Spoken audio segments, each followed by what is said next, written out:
Hello guys, j'espère que vous allez bien. Bienvenue chez La Doa. It's about everything. On va aller sur un dossier. On s'en rappelle, ça avait été lancé, je pense que c'était en début 2025. Si on se trompe pas. 2025 environ. Oui. On se rappelle du dossier de Blake Lively, de Gossip Girl. Je sais pas pourquoi je l'associe toujours à Gossip Girl. Ça va pas changer. Et Justin Baldoni. Le fameux procès. On avait vu Justin Baldoni avait montré aussi ses preuves et tout ça, et le procès devait avoir lieu, mais techniquement, vous devinez quoi en 2026? Surprise! On attendait le procès, mais surprise, va-t-il y avoir un procès? On regarde le tout ensemble parce qu'il y a de l'information qui est sortie. Donc, cette affaire entre Blake Lively et Justin Baldoni est devenue l'un des plus gros désastres médiatiques d'Hollywood récents. Parce qu'au départ, on parlait d'un film censé sensibiliser aux violences conjugales, puis tout a explosé. Accusations, guerre juridique, campagne médiatique, accusations de diffamation, tensions publiques et Internet transformé en tribunal géant. Et maintenant, Blake Lively et Justin Baldoni annoncent finalement un accord. Mais honnêtement, ce règlement ressemble moins à une vraie paix et plus à deux camps épuisés qui veulent sortir vivants d'un chaos devenu incontrôlable. Et il y a même l'avocat de Justin qui laisse entendre, qui a exposé des choses et qui semble du côté de Justin, ils sont pas d'accord.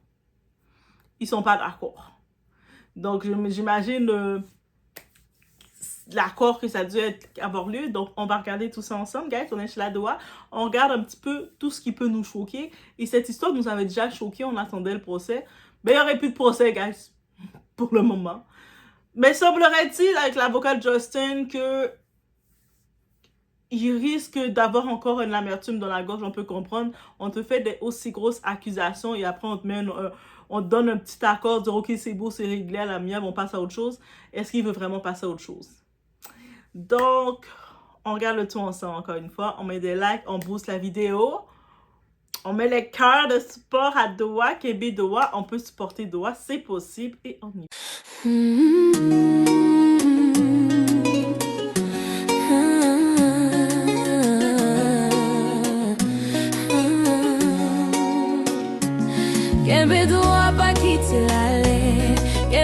On a eu droit au communiqué qui essaie de calmer l'incendie.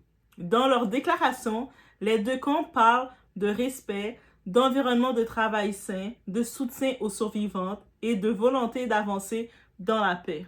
C'est joli sur écrit.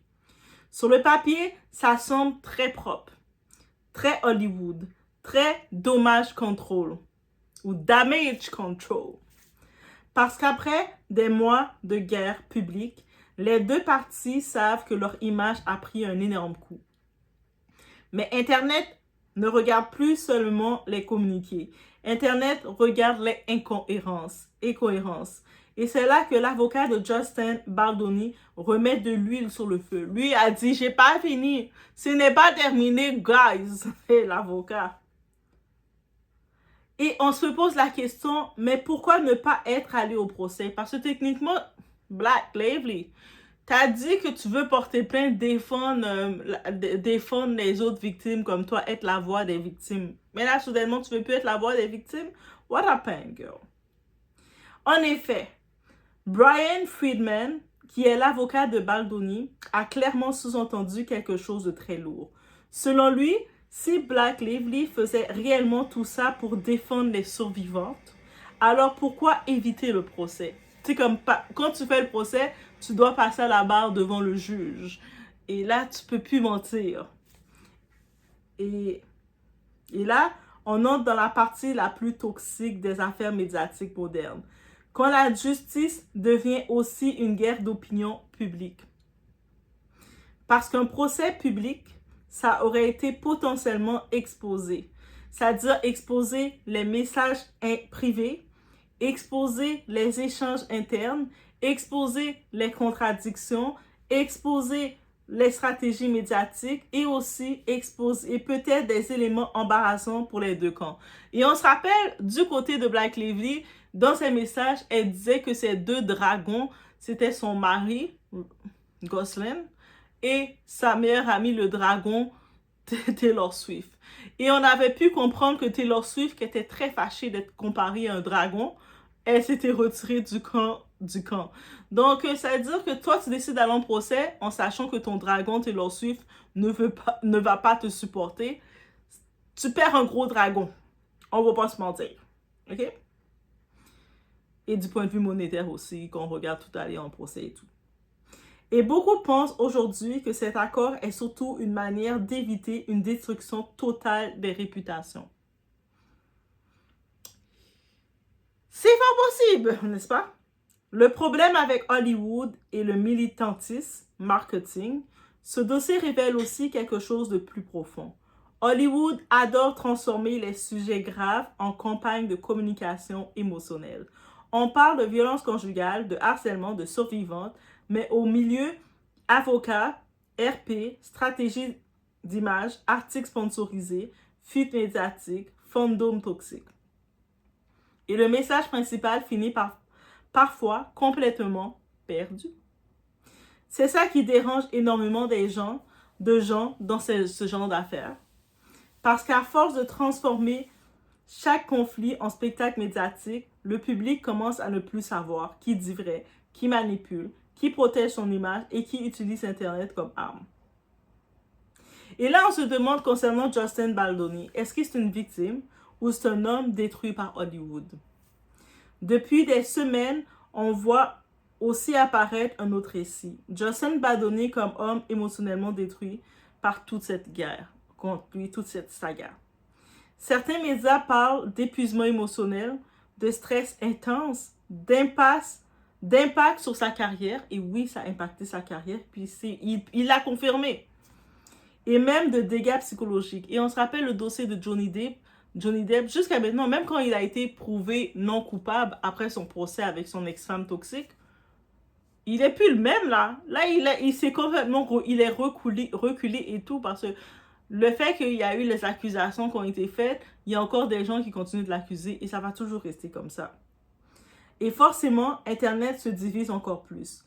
Parce qu'aujourd'hui, dès qu'une affaire touche le féminisme, les accusations publiques, le pouvoir médiatique, les célébrités, les gens choisissent rapidement un camp émotionnel. Mais la réalité est souvent beaucoup plus complexe que gentil contre méchant. Et on le comprend beaucoup dans beaucoup de cas, dans le cas de Amber Heard et beaucoup d'autres. Et même on regarde récemment le dossier avec le footballeur, là, le chaud lapin là, qui ne peut pas se contrôler, Stéphane. Oui, il a un problème de contrôle avec les femmes, mais finalement on s'est rendu compte qu'il est non coupable. La chef qui l'accusait des grosses choses très graves, finalement là, on s'est rendu compte que c'était juste une femme jalouse émotionnellement parce qu'elle voulait plus dans la relation. Donc, au final, cette affaire montre surtout à quel point Hollywood est devenu un endroit où l'image publique peut être plus importante que la vérité elle-même. Parce qu'aujourd'hui, les célébrités ne se battent plus seulement devant les tribunaux, elles doivent se battre sur TikTok, sur Instagram, dans les médias, dans les interviews et dans l'opinion publique, dans les podcasts, et vous imaginez.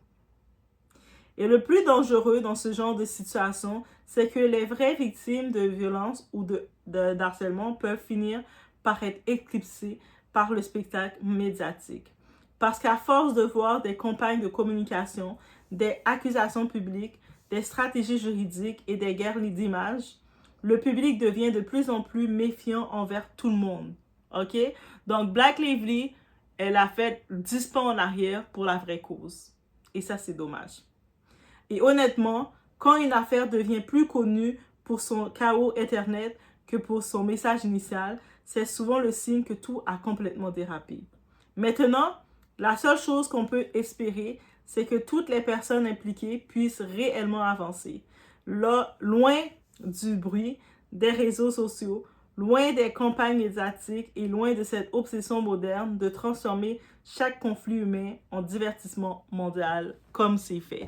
Laissez-moi savoir qu'est-ce que vous en pensez actuellement de tout ça dans les commentaires. Si vous avez de quoi ajouter, n'hésitez pas. J'ai hâte de vous lire. N'hésitez pas à vous écrire, guys. On se voit aux prochaines vidéos.